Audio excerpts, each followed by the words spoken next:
Bonjour et bienvenue à tous. Aujourd'hui, nous allons vous présenter quelques aspects et similitudes linguistiques et culturelles entre la France et la Roumanie. Tout découverte dans la ville de Brașov, une ville très belle et bien développée au pied des montagnes.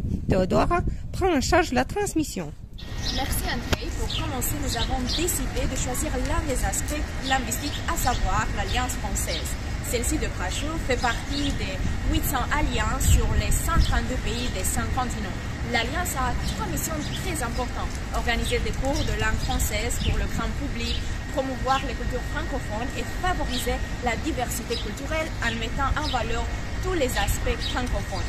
Voici donc l'importance de l'Alliance française. Cela ouvre de nombreuses opportunités pour plusieurs personnes dans une ville de 600 000 habitants, dans un pays si étroitement lié à la France comme la Roumanie. Toutes les personnes impliquées dans les projets, cours et concours organisés par l'Alliance française Brașov manifestent directement, mais aussi indirectement, un intérêt pour la langue et la culture française. Voici donc l'Alliance française de Brașov.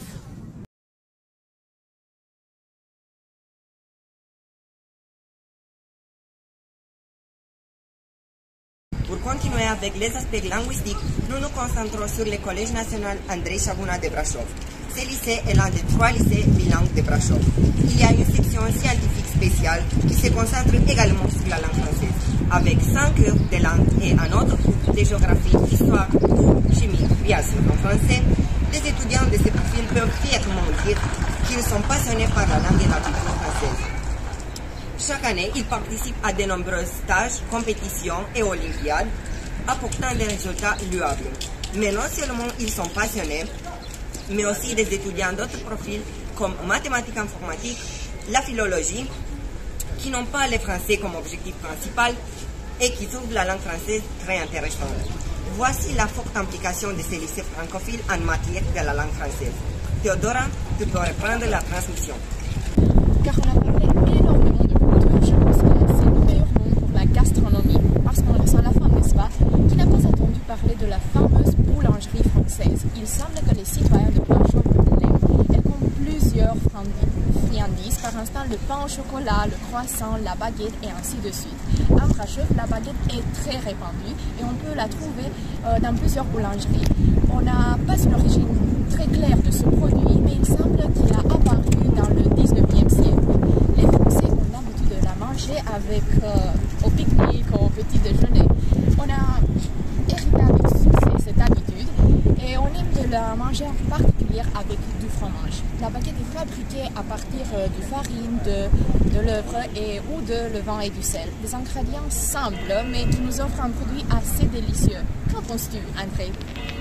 Oui, je suis totalement d'accord. Les crêpes sont aussi un point fort de la gastronomie française que l'on trouve facilement dans notre ville. Les Français les célèbrent chaque année le 2e février. Elles sont apparues très tôt dans l'histoire. Les Romains l'adorent, en particulier quand il s'agit de crêpes salées. Il y a une variété de crêpes avec du chocolat, fruits ou même avec du fromage et des œufs. À Brașov, il y a beaucoup de restaurants qui préparent des crêpes de la manière la plus unique, avec des ingrédients nouveaux et originaux, en adaptant d'anciennes recettes ou en créant de nouvelles. Les crêpes sont très appréciées et populaires ici. Une recette tellement appréciée est celle avec des œufs bénédicts et d'avocat. Elle peut être consommée au petit déjeuner ou au déjeuner comme plat principal. Même les enfants l'adorent. Voici combien de nombreux aspects linguistiques et culturels français peuvent être trouvés dans la ville de Brașov seulement à première vue.